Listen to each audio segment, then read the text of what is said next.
പ്രിയപ്പെട്ടവരെ, നമുക്കെല്ലാവർക്കും നമ്മുടെ ജീവിതത്തിൽ കർത്താവ് നൽകിയിട്ടുള്ള വലിയൊരു ദൈവാനുഗ്രഹ മേഖലയാണ് കൗദാശിക ജീവിതം എന്ന് പറയുന്നത്.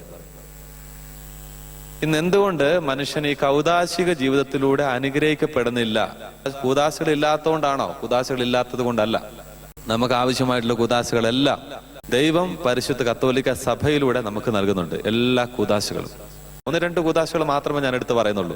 ആ 1-2 കൂദാശകൾ പറയുമ്പോൾ നിങ്ങൾക്ക് വളരെ വ്യക്തമായിട്ട് മനസ്സിലാകും ബാക്കിയുള്ള കൂദാശകളൊക്കെ എപ്രകാരമാണ് നമ്മുടെ ജീവിതത്തിൽ നമ്മൾ ആഘോഷിക്കുകയും ആചരിക്കുകയും ചെയ്യുന്നത് നമുക്ക് വളരെ വ്യക്തമായിട്ട് മനസ്സിലാവും. ഉദാഹരണം എടുക്കുക, മാമോദിസം എന്ന് പറയുന്ന കൂദാശ.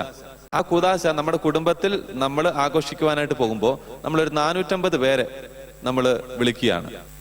പക്ഷേ ഞാൻ കണ്ടിട്ടുണ്ട് അനേകം മാമോദിസകൾ ആ കൗദാശിക തലത്തിലേക്ക് ആ കുഞ്ഞിന് വേണ്ടി പ്രാർത്ഥിക്കുവാനായിട്ട് ആ ബലിപീഠത്തിന് ചുറ്റും കൂടുന്നവർ വെറും 10, 15, 25 പേര് മാത്രമേ ഉണ്ടാവുള്ളൂ. ഇനി എന്താ ഉണ്ടാകുന്നത്? ഇനി വരുന്നവർക്കെല്ലാവർക്കും ആവശ്യത്തിന് പാപം ചെയ്യുവാനുള്ള ഒരു കൃപയും ആ വീട്ടിലെ അധികാരി കൊടുത്തിരിക്കും. ഭക്ഷണം കഴിക്കുന്നതിന് മുമ്പ് മദ്യം, തലേ ദിവസം മദ്യം, ഭക്ഷണം കഴിച്ചു കഴിഞ്ഞ ശേഷം മദ്യം. ഇതൊരു കൗദാശിക ജീവിത മേഖല നിങ്ങളോട് പങ്കുവച്ചു. ഇനി രണ്ടാമത്തേതാണ്, ഒന്ന് എടുത്തു പറയുന്ന ഒരു കാര്യമാണ് വിവാഹം എന്ന് പറയുന്നത്. ഞാനിങ്ങനെ ഒരു വിവാഹത്തിന് പോയപ്പോ അവിടെ ക്ഷണിക്കപ്പെട്ടവർ ഒരു 2500 മേലെ ആൾക്കാരാണ്. ഒത്തിരി വലിയ ആഘോഷമായിട്ടൊരു വിവാഹമാണ്. അപ്പോൾ ഞാൻ പരിശുദ്ധ ബലിക്ക് പള്ളിയിലേക്ക് കടന്നു വന്നു. പക്ഷേ ആ പരിശുദ്ധ ബലിയിൽ ഈ 2 ദമ്പതിമാർക്ക് വേണ്ടി ആത്മാർത്ഥമായിട്ട് പ്രാർത്ഥിക്കാൻ എത്തിയിരുന്നത് വെറും 100, 150 ആൾക്കാർ മാത്രമേ അവിടെ ഉണ്ടായിരുന്നുള്ളൂ. കുടുംബ ജീവിതം എന്ന് പറയുന്നത് അത്ര എളുപ്പമുള്ള കാര്യമല്ല. ഇന്ന് അനേകം വിവാഹ മോചന മേഖലകൾ കത്തോലിക്ക സഭയിൽ പെരുകി വരുന്നതിന്റെ ഒരു കാരണം നിങ്ങളോട് പറയാനായിട്ട് ആഗ്രഹിക്കുക. രക്ഷപ്പെടാൻ പറ്റുന്നില്ല. മക്കളെല്ലാം കണ്ണുനീരാണ്, ദമ്പതിമാരൊക്കെ കണ്ണുനീരാണ്, കുടുംബജീവിതത്തെ ഓർത്ത് വേദനിക്കുകയാണ്. കെട്ടി തന്നെ വലിയ അബദ്ധമായി പോയി എന്ന് പറഞ്ഞ് വേദനിച്ച് നരകിച്ച് കഴിയുന്ന അനേകം മക്കളുമുണ്ട്. പക്ഷേ ഇതിന്റെ പ്രശ്നം വിവാഹം എന്ന കൂദാശയല്ല, വിവാഹം കഴിച്ചതല്ല. പ്രശ്നം എന്താണ് നിങ്ങളോട് പറയാനായിട്ട് ആഗ്രഹിക്കുക. ഒന്ന്, കൗദാശിക ജീവിതത്തോടുള്ള വിരക്തി. കെട്ടുവാനായിട്ട് പോകുന്ന 2 വ്യക്തികളും കൂദാശ ഇല്ലെങ്കിൽ സഭയ്ക്ക് പുറത്താകുമെന്നുള്ള ചിന്തയിലാണ് ഇവിടെ വന്ന് കല്യാണം കഴിയും. വേറെ ഏതെങ്കിലും ഒരു പോംവഴി ഉണ്ടായിരുന്നെങ്കിൽ ഒരു പക്ഷേ നോക്കിയേനെ. ഒരു പക്ഷേ ഇവിടെ കൂദാശയിലേക്ക് വിളിക്കപ്പെടുന്നവർ അല്ലെങ്കിൽ ഈ വിവാഹം എന്ന ഈ ആഘോഷത്തിലേക്ക് അനേകർ ക്ഷണിക്കപ്പെടുന്നുണ്ട്. പക്ഷെ വളരെ ചുരുക്കം ആൾക്കാരെ ഈ ദമ്പതിമാർക്ക് വേണ്ടി പ്രാർത്ഥിക്കുവാനായിട്ട് കടന്നു വരുന്നുള്ളൂ. ഞാൻ പറയുന്നു, ഈ കുടുംബ ജീവിതം എന്ന് പറയുന്നത് അത്ര എളുപ്പമല്ല. അത് കാരണം കർത്താവ് പറയാണ്, അനേകരെ വിളിച്ചു കൂട്ടിക്കൊണ്ട് വന്നിരിക്കുന്നത്, മക്കളെ, ഈ 2 ആൾക്കാരെ ഏറ്റെടുക്കുവാൻ പോകുന്ന ഉത്തരവാദിത്വം എന്ന് പറയുന്നത് വലിയൊരു ഉത്തരവാദിത്വമാണ്. മരണം വരെ വിശ്വസ്തയോടെ സ്നേഹത്തിലും ഐക്യത്തിലും ജീവിക്കുവാനായിട്ട് കർത്താവ് കൂദാശയിൽ അവർക്ക് ഒരു പ്രേരണ കൊടുക്കുന്നുണ്ടെങ്കിൽ ആ മരണം വരെ എന്തെങ്കിലും സംഭവിച്ചേക്കാം. ഒരുപക്ഷെ ഭിന്നത വന്നേക്കാം, വെറുപ്പ് വന്നേക്കാം, അകൽച്ച വന്നേക്കാം. അത് കാരണം നിങ്ങൾ എല്ലാവരും പ്രാർത്ഥിക്കണം.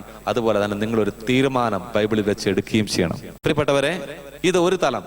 ഒന്ന്, ഈ കൂദാശ നടക്കുമ്പോൾ ഈ കൂദാശയിലേക്ക് അനേകർ കടന്നു വരുന്നില്ല. ക്ഷണിക്കുവാൻ പോകുന്ന ഒരു രീതി എന്താ? അയലോക്കത്തെ വിവാഹത്തെ ക്ഷണിക്കുവാനായിട്ട് പോകുമ്പോൾ ഇപ്രകാരമാണ് പറയുന്നത്. അതായത്, ചേട്ടാ, നിങ്ങൾ വിവാഹത്തിലേക്ക് കടന്നു വരണം. ഇനി അങ്ങനെ നിങ്ങൾക്ക് പള്ളിയിലേക്ക് വരാൻ പറ്റിയില്ലേലും വേണ്ടില്ല, നിങ്ങൾ എന്തായാലും നിങ്ങൾ ഭക്ഷണം കഴിക്കാനായിട്ട് വരണം.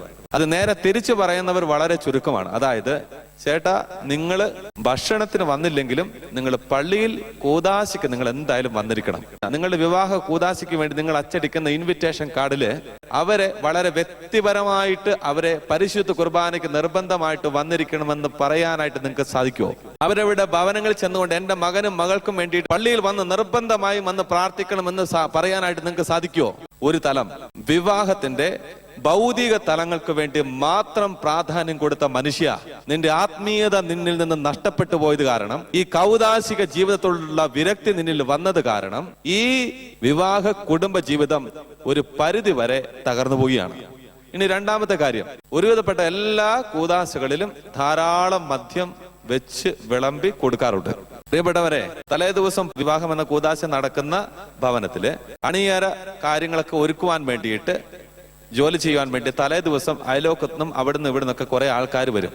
ഇന്ന് പണിയെടുക്കണമെങ്കിൽ മദ്യം വാങ്ങിച്ചു കൊടുക്കുമെങ്കിൽ മാത്രമേ പണിയെടുക്കുകയുള്ളൂ. അങ്ങനെ ഒരു തലം വന്നിരിക്കുകയാണെന്ന്. ഇനി ചെറുക്കനോ അല്ലെങ്കിൽ ചെറുക്കന്റെ മാതാപിതാക്കളോ അവർക്ക് മദ്യം വാങ്ങിച്ചു കൊടുക്കുന്നു. പാതിരാത്രി 12 മണി 1 മണി വരെ ഇരുന്ന് ഈ പാവപ്പെട്ട ജനം അധ്വാനിച്ച് മദ്യം കുടിച്ച് തിരിച്ച് അവരുടെ ഭവനത്തിൽ എത്തി അവരുടെ ജീവിത പങ്കാളിയുമായിട്ട് വഴക്കുകൂടി അവരുടെ ആ കണ്ണുനീരും ആ മക്കളുടെ വേദനയും പിന്നെ ഈ ദമ്പതികളുടെ നെറുകം തലയിലോട്ടല്ല വന്നു വീഴുന്നത്. പിന്നെ ഇത് നിങ്ങൾ ഗതി പിടിക്കുവോ? നാശത്തോടെയാണ് തുടങ്ങിയതെങ്കിൽ പിന്നെ അധികം കാലം ഇത് മുന്നോട്ട് പോകുമോ? ഇന്ന് കുടുംബ ജീവിതത്തിലേക്ക് നോക്കുമ്പോൾ അനേകം പ്രശ്നങ്ങളാണ്, പ്രതിസന്ധികളാണ്. ജീവിത പങ്കാളിയോട് കൂടെ ജീവിക്കുവാനായിട്ട് ഭർത്താവിന് അല്ലെങ്കിൽ ഭാര്യയ്ക്ക് സാധിക്കുന്നില്ല. സമാധാനമില്ല, സ്വസ്ഥതയില്ല. കള്ളുകുടിയനായിട്ടുള്ള ഭർത്താവ് അല്ലെങ്കിൽ വിശ്വസ്തതയില്ലാത്ത ഭാര്യ, ഒത്തിരി പ്രശ്നങ്ങളാണ്. അതുപോലെ തന്നെ സംശയരോഗം, അങ്ങനെയുള്ള ഒത്തിരിയേറെ പ്രശ്നങ്ങളും കാര്യങ്ങളൊക്കെ കുടുംബജീവിതത്തിൽ വന്ന് ഇതാ കുടുംബജീവിതം ഉപേക്ഷിച്ച് വിവാഹമോചനത്തിന്റെ വക്കിലെത്തിയിരിക്കുന്നവരൊക്കെ ഒത്തിരി ഉണ്ടാകാം. അതുപോലെ തന്നെ ഒത്തിരി പ്രശ്നങ്ങളിലൂടെയും പ്രതിസന്ധികളിലൂടെയും പോകുന്ന അനേകം കുടുംബജീവിതം നയിക്കുന്ന ആൾക്കാർ. പ്രിയപ്പെട്ടവരെ, ഇന്ന് നിങ്ങളുടെ കണ്ണുനീരിന്, അനാവശ്യമായിട്ടുള്ള കണ്ണുനീരിന്, ദൈവഹിതപ്രകാരമുള്ള ദുഃഖമല്ല, അനാവശ്യമായിട്ടുള്ള ദുഃഖം നമ്മുടെ ജീവിതത്തിലേക്ക്, നമ്മുടെ കുടുംബത്തിലേക്ക് വന്നതിന്റെ ഒരു കാരണമെന്ന് പറയുന്നത് എവിടെയോ ഏതോ ഒരു സമയത്ത് ആ പരിശുദ്ധവും പരിപാവനവുമായിട്ടുള്ള ആ ദിവസത്തിൽ, ആ ദിവസത്തിന്റെ തലേദിവസം ഏതൊക്കെയോ വ്യക്തികൾ വേദനിച്ചിട്ടുണ്ട്. നീ ഒഴിച്ചു കൊടുത്തു മദ്യം, നീ വാങ്ങിക്കൊടുത്തു മദ്യം. ആ വാങ്ങിക്കൊടുത്തവന്റെ കുടുംബത്തിലുണ്ടായിരുന്ന അമ്മമാരോ മക്കളോ ആ സമയത്ത് വേദനിച്ചിട്ടുണ്ടായിരുന്നെങ്കിൽ ഒരു പക്ഷേ ആ വേദനയാകാം ഇന്ന് നിന്റെ കുടുംബത്തിലേക്ക് കടന്നു വന്നിരിക്കുന്നത്. ഇത് നമ്മളെ നാശത്തിലേക്ക് അല്ലെങ്കിൽ നമ്മളെ നിരാശപ്പെടുത്തുവാനായിട്ട് നൽകുന്ന ചിന്തയല്ല. പകരം ഓർത്തനുദപിക്കുവാനും ആ അനുതാപത്തിലൂടെ ഇനി പുതിയ തീരുമാനമെടുത്ത് എങ്ങനെയായിരിക്കണം നമ്മുടെ കൗദാശിക ജീവിതം മുന്നോട്ട് പോകേണ്ടതെന്നും ദൈവം നമുക്ക് നൽകുന്ന വലിയ ഒരു അഭിഷേകത്തിന്റെ വാക്കുകളായിരിക്കാം ഒരു പക്ഷേ ഇത്. പ്രിയപ്പെട്ടവരെ, അത് കാരണം നമ്മൾ നിരാശപ്പെടുവാൻ വേണ്ടിയിട്ടല്ല ദൈവം ഇത് നമുക്ക് നൽകുന്നത്. പകരം ഇതൊരിക്കലും ആവർത്തിക്കാതിരിക്കാനും, അതുപോലെ തന്നെ എന്തെങ്കിലും സംഭവിച്ചുപെട്ടു പോയിട്ടുണ്ടെങ്കിൽ അനുദപിച്ച് മാനസാന്തരപ്പെട്ടാൽ ദൈവം കുടുംബത്തിലേക്ക് സ്വർഗത്തിന്റെ സമാധാനം നൽകും. കർത്താവ് അനുഗ്രഹിക്കും. പ്രിയപ്പെട്ടവരെ, നമ്മുടെ കൗദാശിക ജീവിതം പരിശുദ്ധമാക്കാൻ ആദ്യം ശ്രദ്ധിക്കുക, ആദ്യം വിശുദ്ധമാക്കാൻ ശ്രദ്ധിക്കുക. കൂദാശയുടെ കുഴപ്പമല്ല, വിവാഹം നടത്തിയ അച്ഛന്റെ കുഴപ്പമല്ല, അല്ലെങ്കിൽ തഴക്കദോഷമൊന്നും അല്ല. ആദ്യം വിവാഹ ജീവിതം ആരംഭിച്ച ദമ്പതികളെ അന്ന് വിവാഹം നടന്നപ്പോൾ അല്ലെങ്കിൽ നടക്കുവാൻ പോകുന്ന വ്യക്തികള് അവിടെ വളരെ വ്യക്തമായിട്ട് പറയണം, ഒരു പാപത്തിന്റെ തലം നമ്മുടെ കുടുംബത്തിൽ പ്രവേശിക്കാനായിട്ട് പാടില്ല.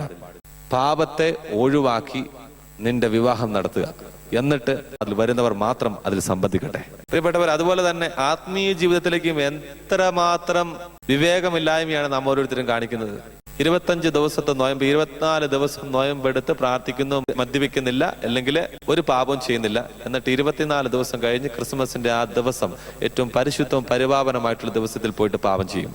ഏറ്റവും വിശുദ്ധമായിട്ടുള്ള ദിവസങ്ങളിലാണ് ക്രിസ്ത്യാനികൾ പാപം ചെയ്യാറ്. വിശുദ്ധമായിട്ടുള്ള ദിവസങ്ങൾ ക്രിസ്ത്യാനിക്ക് ആഘോഷമായ ദിവസങ്ങളാണ്. ആഘോഷമായിട്ടുള്ള ദിവസങ്ങളിൽ പോയി പാപം ചെയ്യും. അതുപോലെ തന്നെ 50 ദിവസത്തെ നോമ്പൊക്കെ എടുക്കും. 49 ദിവസം പോയിട്ട് നന്നായിട്ട് ഉപവസിച്ച് പ്രാർത്ഥിച്ച് നോമ്പും എല്ലാ പ്രാർത്ഥനയും കാര്യങ്ങളൊക്കെ ഉണ്ട്. പക്ഷേ 49 ദിവസം കഴിഞ്ഞ് 50-ാമത്തെ ദിവസം, 50 നോയമ്പിൽ 50-ാമത്തെ ദിവസം നീ ചെയ്യുന്ന ഈ മഹാപാപം ഉണ്ടല്ലോ, അത് കർത്താവിനോട് കാണിക്കുന്ന വലിയ നിന്ദയാണ്. 49 ദിവസം കബളിപ്പിച്ചിട്ട് 50-ാമത്തെ ദിവസം നീ കാണിക്കുന്ന ദൈവനിന്ദയുണ്ടല്ലോ, ദൈവം അംഗീകരിക്കുന്ന ഒരു കാര്യമല്ല.